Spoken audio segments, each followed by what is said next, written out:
Hello दोस्तों, कैसे हैं आप। दोस्तों, एक गौतम बुद्ध की आज कहानी लेकर आए हैं हम। और कहानी का जो टॉपिक रहेगा गौतम बुद्ध की, सभी के लिए काफ़ी महत्वपूर्ण कहानी है। और इस कहानी से आपको दोस्तों बहुत कुछ सीखने मिलेगा। अगर ये कहानी आप कुछ ना कुछ आपको सिखा के जाएगी। अगर इस कहानी की अगर हम बात करें तो कुछ ना कुछ आपको सिखा के ही जाएगी दोस्तों, क्योंकि ऐसी ही कहानी आपको सुनते रहना चाहिए, क्योंकि इससे हमें मोटिवेशन मिलता है। और मोटिवेशन मिलेगा तो हमारी शिक्षा को, हमारे शरीर को ऊर्जा देने के लिए ये,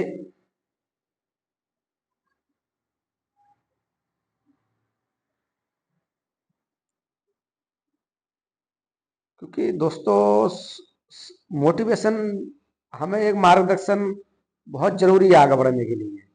अगर ये नहीं है तो सब कुछ अधूरा है दोस्तों। अगर इस चीज की अगर हम बात करें तो सोचे छोड़ जो आज का जो टॉपिक रहेगा, गौतम बुद्ध का अपमान।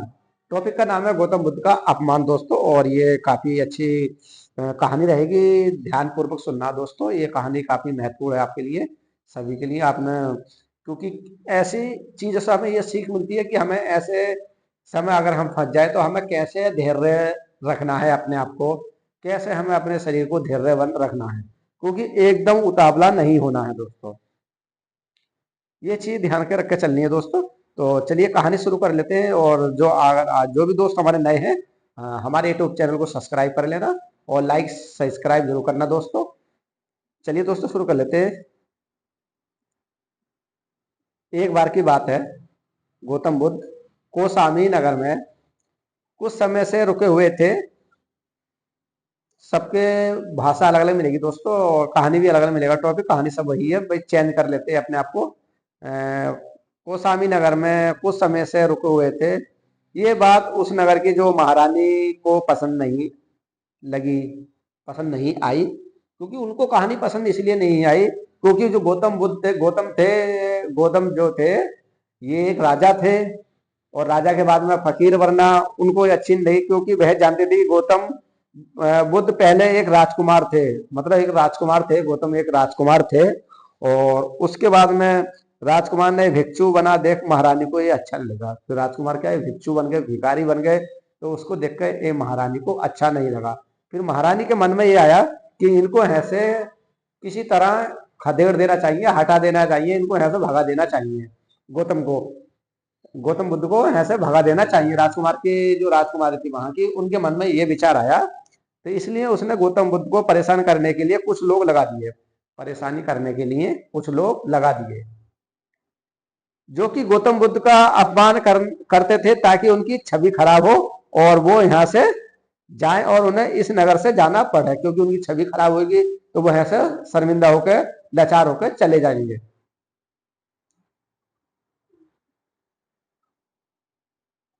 और गौतम बुद्ध जिस स्थान पर फिर वचन होते हैं थे,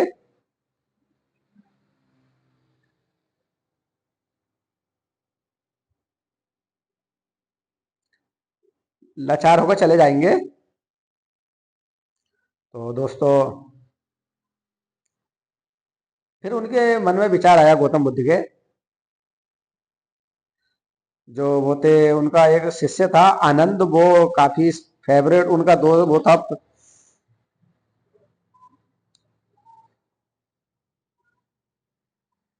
उस नगर से चले जाए। इसलिए गौतम बुद्ध को परेशान करने के लिए बहुत से लोग लगा दिए और वह अपमान भी करने लगे, उनकी छवि खराब हो जाए, वो ऐसे चले जाएं। गौतम बुद्ध जिस स्थान पर प्रवचन दे रहे होते थे, तो वह लोग वहीं जाकर गौतम बुद्ध से, यानी कि गौतम बुद्ध में कमियां निकालते थे। जहां पे गौतम बुद्ध प्रवचन दे रहे होते, तो वहां पे वो लोग कमियां निकालने लगते थे, उनका अपमान करने लगते थे। ऐसा कई दिनों तक ये चलती रही प्रक्रिया, कई दिनों तक चलती रही। परंतु गौतम बुद्ध इन सभी बातों पर ध्यान नहीं दे रहे थे, नजरअंदाज कर जाते थे। उनको इन बातों से कोई फर्क नहीं पड़ता था गौतम बुद्ध को। वो तो अपने प्रवचन दे रहे थे कि उनको चाहे कितनी भी गाली दो, कुछ भी दो, तो उनका तो मन में यही विचार था, उनको जो प्रवचन देने थे तो उनको देने थे। बाकी जो गाली दे कोई, उनको कोई फर्क नहीं पड़ता था गौतम बुद्ध को। गौतम बुद्ध एक होनहार शिष्य था जिसका नाम आनंद था, और आनंद इनका गौतम बुद्ध का फेवरेट शिष्य था। सबसे ज्यादा लगाव गौतम बुद्ध का आनंद से ही था। आनंद जिसे ये सब देखकर गुस्सा आता था, आनंद को ये चीज बर्दाश्त नहीं होती थी। आनंद को ये देखकर गुस्सा आने आता था कि हमारे गुरु के साथ ऐसा व्यापार बर्ताव हो रहा है। ये गौतम बुद्ध का शिष्य था, इसलिए हिंसा नहीं कर, और वो आनंद को गौतम बुद्ध का शिष्य था मगर वो बर्दाश्त कर लेता था, हिंसा नहीं करना चाहता था कि गौतम बुद्ध का ये प्रवचन था। परंतु गौतम बुद्ध को समझाने का प्रयास किया और कहा, गुरुजी हमें ऐसे स्थान से चला जाना चाहिए। गौतम बुद्ध ने कहा, वो आनंद कहता है कि गुरुजी हमें ऐसे स्थान से चले जाना चाहिए। गौतम बुद्ध ने कहा, गुरुजी हमें यहाँ से चले जाना चाहिए। गौतम बुद्ध से कहा था आनंद जी, गुरुजी हमें ऐसे चले जाना चाहिए। गौतम बुद्ध ने पूछा, हम कहाँ जाएंगे? गौतम बुद्ध ने कहा आनंद से कि हम कहाँ जाएंगे, ऐसे लोग तो हमें बहुत मिलेंगे, आगे भी पीछे भी, कि हम कहाँ जाएंगे, ऐसे लोग हमें बहुत मिलेंगे। ऐसा स्थान जाएंगे, अब आनंद कहता है गौतम बुद्ध से, ऐसे स्थान जाएंगे जहां ऐसे लोग ना तो हम, गौतम बुद्ध ने कहा कि परंतु दुनिया में ऐसे ही लोग हैं। वो आनंद से कहते हैं गौतम बुद्ध कहाँ जाएंगे, तो आनंद कहता है कि ऐसे जहां जाएंगे जहां इंसान हमें परेशान ना करे। तो गौतम बुद्ध कहते हैं आनंद से कि ऐसे लोग दुनिया में बहुत हैं, ऐसे लोगों की दुनिया में कमी नहीं है, बहुत है।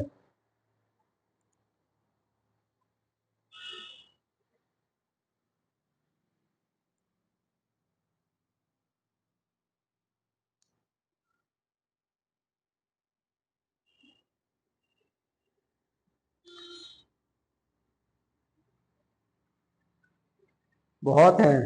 गौतम बुद्ध का ये होनहार शिष्य है जिसका नाम बहुत है।